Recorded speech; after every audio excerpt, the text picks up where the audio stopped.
Meal prep. This is what I'll be starting off with. Then add some fresh cut peppers and broccoli.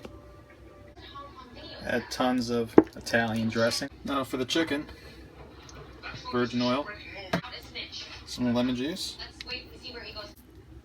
some minced dash, lemon pepper, and tons of crushed peppers. Then start blending it all up. Then bake to 350 for about 20 minutes. Alright guys, finished up the meal prep for the night. And here we are.